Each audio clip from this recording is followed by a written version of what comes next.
Happiness is an incredibly important part of the process of work, but it's not the purpose of work.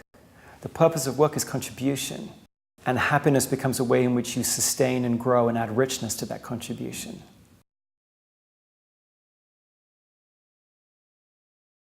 Marcus, yes. Hi. Thank you very much for being here with us and spending this time with us. Not at all. Happy to. You talk a lot about the strengths. Yes. And I would love to know, I don't even know myself, my strengths. How can we learn what they are, which ones they are from a very early age? How can we do that? Well, to begin with, we have to define strengths properly. We think normally of strengths as something you're good at. But that's not a very good definition of a strength because, frankly, there are some things that you're really quite good at that you hate. So what do you call that? What do you call something where you're good at it, but that it drains you? That's not a strength. You wouldn't tell someone to build their career around that. We need a better definition. And the definition of a strength is an activity that strengthens you. And a weakness is an activity that weakens you, even if you're good at it. And so if we define a strength that way, then that means that the person who's best qualified to identify your own strengths is you. And we can tell you what the signs are. There's some very obvious signs of a strength. If you feel successful at something, that's not a bad sign. That's a good first start. It's called self-efficacy, the feeling that you're good at something. That's good. Second, if you instinctively look forward to doing something, there are certain activities, even when you're very young, you know that you're positively anticipating doing. Third, while you're doing something, it speeds up, time goes by fast, what Mike Csikszentmihalyi called flow. So we get in that sense of our brain is growing, our synapses are firing, and time seems to speed up. And then after we're done with it, a final sign is that we feel fulfilled. It fills us up. We may be tired, but we're not drained. And so there are some activities when you're done with them, you're like, oh, thank goodness that's over. But there are other activities when you're done with them, you feel like this, and you almost want to do them again. So if we could start with children at the ages of 7, 8, or 9, saying, hey, look, there's one class where you know all the right answers. And that class is a strengths class. And we can tell you to look in the course of your life as a student or later on as a person at work. You can look for the signs of a strength in your own life. Then all of us have the raw material to be able to put together a clear picture, a vivid, real-world picture of what our strengths are. We don't do this because we're too busy filling our children with facts and the stuff they're supposed to know. But what we should be doing is helping our children to be able to identify, name, and then contribute their strengths. And what is the role of the family? How can we help maximize those? Identify them first and then maximize them. Well, the family is the relationship provider, right? It's like in entrepreneurial terms, the family is the incubator. So the family is the place where you share confidences. The family is the place where you share ideas before they're ready. And you're not worried that someone's going to take them or crush them or expose them to the harsh light of the real world before they're ready. So family is a place for safe experimentation for a child. You try things out, you bounce back, you see what happens, you try things out again. And as the course of that time, you don't become somebody else. You actually become a clearer sense, I suppose, of who you are. I mean, that's what, all sorts of other things happen in families too, and families can get all turned around. But when families work beautifully, they work beautifully because they provide for you this safe place for experimentation. Yeah, well, what about the schools? Because we've been talking all day long about the educational system and how we stop creativity, stop innovation, and how can we help kids during their school time grow those strengths and keep working on them and keep considering that focusing on them. It's actually surprisingly easy. I got a letter about 5 years ago from a middle school teacher on Vancouver Island, which is a big island off the coast of Vancouver. And he said, look, I've just taken some of your content and turned it into a year-long class, and I hope you don't mind. And I wrote back and went, sure, whatever, and then I forgot about it. And then a year went by, and he called me back up again. He said, look, I've had 1,000 students go through my class, which is a strengths class. They're 10-year-olds. And I'd like you to come up and see it. And I've had no budget. This hasn't got sponsorship of the district or anything. We've just done it. We're a depressed mining community. The mine shut down, so we've had drug abuse problems and teenage pregnancy and gang membership and all sorts of. We had people quitting school, and it was terrible. And this course has totally turned things around. And so I'm like, I couldn't even remember his name. I'm like, God, I didn't know, I'd forgotten about everything you were doing. So I flew up and I got on one of those little planes that, you know, the planes with the paddles that takes off on the sea and then lands. And you go into the hills of Vancouver Island. And I came across this big middle school where they had taken a really simple idea that a strength is what strengthens you. And at the beginning of the class, they gave every child a box, so just a cardboard box that was brown cardboard box. And they said to the child, this is your voice box. It's empty right now, but you're going to go into your teenage years. And unless you fill it with your own voice, then other people will fill it with theirs. And you'll try things you shouldn't try. You'll take on personalities that aren't yours. You may not see school as a way of helping you get your voice heard because you don't have a voice, so you may leave school. And so we're going to start off and we're going to give you a little flip cam, and the first class is give us 2 minutes. Take the little camera home, like a little, you know, $1 or $2 camera. Go and answer the question, when was the last time a day flew by? You talk about happiness. When was the problem with happiness, of course, is that you don't feel it, but in retrospect, while you're in it, you're just in it. But you can access that by saying to a 10-year-old kid, when was the last time a day flew by? So all these kids went and just took pictures of, I mean, every kid knows the answer to that question. Yeah. When was the last time a day flew by? And that was the first class, and then every class thereafter, they added more detail and more detail to what in your life right now strengthens you. And they put all of this stuff in these boxes and then colored the outside of them. And so you walked into this classroom, and there were floor to ceiling of these incredibly colorful, rich boxes of these 10, 11, and 12-year-old kids, First Nation kids who had trouble speaking up in class, and kids who were bullied, and kids who lost their way, and all of them somehow found a way to say, I have a voice. I don't know what I'm going to do with it. I'm not 15 yet. I'm not 16 yet. But I have a chance now at least to know what I bring with me wherever I go. There's something about me that's definable, describable, and that's accessible for me and by me. That's totally doable in every single school in the world. And how valuable is it? Well, their truancy rates went way down. Kids quitting school went way down. At-risk teenage behaviors went down. All of the things that you'd want to go down went down, and all the things that you'd want to go up went up, simply because you help kids be able to know that they own something that they're bringing into the world. By the way, of course, if you feel that, then school now becomes a way to do something. If you don't feel that, school's not for anything.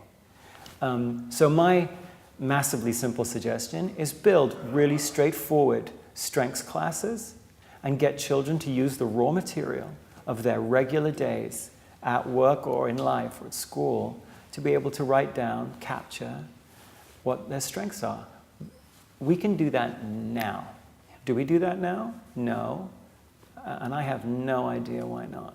Even as adults, we should do that. Totally. Even as adults. Because we don't... The world doesn't care about us. The world doesn't care about you. The world cares about your performance maybe and your contribution, but who are you and what do you bring? The person who's most dedicated to that is you. So we've got to help you have ways to do that as you grow. I mean, at 13, probably some of the core elements of you were there at 13, but you've added richness and intelligence and insight to a full picture of who you are and what you bring. And anywhere you go, I mean, Coke, at Echo, wherever you go, you're going to bring some things, incredibly definable, indescribable things with you. And yet most of us, I don't know about you, but most of us are incredibly inarticulate at describing those things about us that make us special. We think we're being braggadocio or arrogant, when really it's just a question of saying, it's not I am the best at, it's I'm at my best when, which is a very different approach. It's not claiming you're better than anyone else. It's just knowing yourself well enough to know I'm at my best when I'm doing this and this and this and this. Call on me for this and this and this. Count on me for this and this and this. Those are the kinds of things that we could all benefit from. Yeah. Okay, let's go from school to the working environment. Sure. And how can we promote in companies? Because I think it's an issue for companies and for employees, but how can we promote in organizations a way of building on strengths from everyone? How can you focus on those and build a system that works on the strengths of every individual? Well, weirdly enough, the way that I would do it in companies is to not focus on it at all. I would focus just on performance. Mm-hmm. I would say, what is the most efficient way to get performance out of a person? Margarita, what is the most efficient way to get performance out of you? For me. If you take that question and frame it around performance and go, this is just about ROI, it's about return on investment. We're a company, we have people. We want outcomes. Some of those outcomes are consistent outcomes like sales or customer satisfaction or quality. So we have these outcomes and then we have these resources, people. What is the most efficient way to go from that person to that outcome? The answer to that question is always a strengths-based way.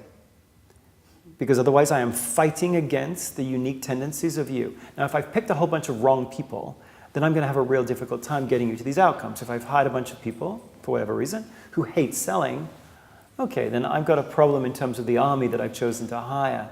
But mostly we are actually quite careful about who we select. So although not everyone has all the perfect skills, most people in most jobs actually have some way, some path of least resistance to the outcome. So the way that I would pitch this, the way that I do pitch this to companies, is this isn't about strengths at all. It's about return on the investment in your most expensive asset, your people. You can either choose to invest it in their weaknesses and try to remediate the living daylights out of them, which is going to be monumentally inefficient, or you can find out where they've got some natural advantage and leverage it with intelligence. Which one do you want to do? Unfortunately, where we have got to in companies is the person answering that question is the human resources function. And when you ask the human resources function that question, their answer is, I want everyone to do it the same. I want to build a model of how everyone should do it, and then I want to hold people accountable for doing it that way. And to some extent, the organization in general thinks that way too, that it's more efficient to standardize the means. And in fact, I think as we move more and more into a world where all of our human tools will be local tools for local teams and local team leaders rather than centralized tools, the more that will happen, and it will happen because of mobile technology, the power of what's in people's hands is to do surveys, to do engagement, to do performance, to do talent management, to do learning. All of that's going to be on the phone. I don't mean you'll just learn on the phone, but all of the data gathering about what's going on the best teams, all of that's going to be local. The more we give those tools to team leaders, the more team leaders are going to push back upstream and go, I'm sorry, forcing everyone to do all the jobs in the same way against a model, that's not going to work. And so I begin, I think, with performance and then hopefully ride the wave of devolution of power and responsibility to local team leaders. Okay, and we have learned, hope, that happy people are better professionals, so more productive. Yeah.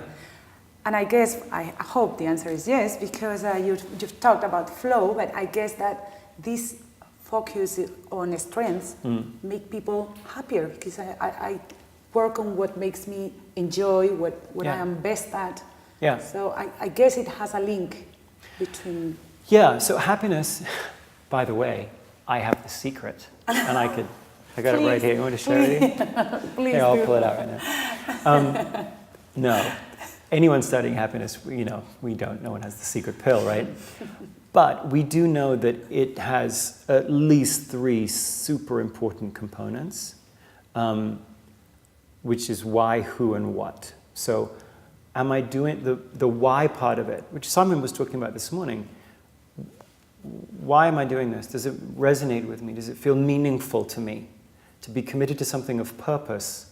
Human beings love that. We like meaning, and meaning is about the future that we believe in. And we are happier when we're involved in something that gives our life purpose. Who am I doing it with? Do I resonate with you? Do you resonate with me? Do we feel like we're in this together? The notion of you've got my back, that you've got me protected, and that I can share and risk and trust with you is a huge part of happiness. We know the most unhappy people are lonely people. We know that loneliness is a killer. We know that human beings need other human beings. We're pack animals. But then the last one is what? What am I doing? What are the actual activities I'm filling my week with? And weirdly enough, when it comes to happiness, the what trumps the who and the why. In the end, the what trumps the who and the why. So if I join a church because I believe in what the church stands for, and I like the people who are at the church, but then they get me to be on the fundraising committee that's trying to raise money for the new steeple. If that's all I'm doing for the church, I don't care how much I believe in the church or how much I love the people in the church. If what I'm doing or being asked to do all the time totally doesn't fit me, then in the end, the grind, the friction of the fact that this particular set of activities doesn't play to me, that friction undermines all the rest of the whys and the whos. So yes, do strengths, is that one really important component of happiness? Absolutely. Is it the only one? No. Is it probably in the end the most enduring part of happiness? Yes. Because you have to be able to feel as though the best of you is being called upon in some meaningful way. Mm-hmm. One last question I have to ask you. Sure. You were going to give me the secret. I will only ask, what is your definition of happiness? What is happiness for you? Oh, for crying out loud. It was not going to be easy, I told you. I'm not sure that I have a nice one-line definition of happiness. I think, for me, happiness is it's so in the moment for me that I almost feel like happiness is self-forgetting, that I know that I'm happiest when there is, not to lean too much on Csikszentmihalyi stuff, but when your self-consciousness disappears and you find you're so in it, you're one with the experience. Like there's moments when I was on stage today, because Teresa was asking me if you get nervous before you go and speak, and I'm like, yeah, because otherwise you're not there, really. But then there's moments when you're on stage when you forget there's no event, there's no situation, you're just in it, and you're there for the right reasons, with the right people, doing the right stuff, and the whole thing becomes a coherence, or it's just there's a oneness to the experience where it's not separated out. That's happiness for me. And I can get that with my kids, I can get that at work, and it's only recognizable kind of after it's over, when you look back and you go, that was me at one with wherever I happen to be. So that notion of at oneness is what I think of as happiness. Thank you so much. Not at all. It's really been a pleasure, and thank you very much for being here. Thank you. Cheers.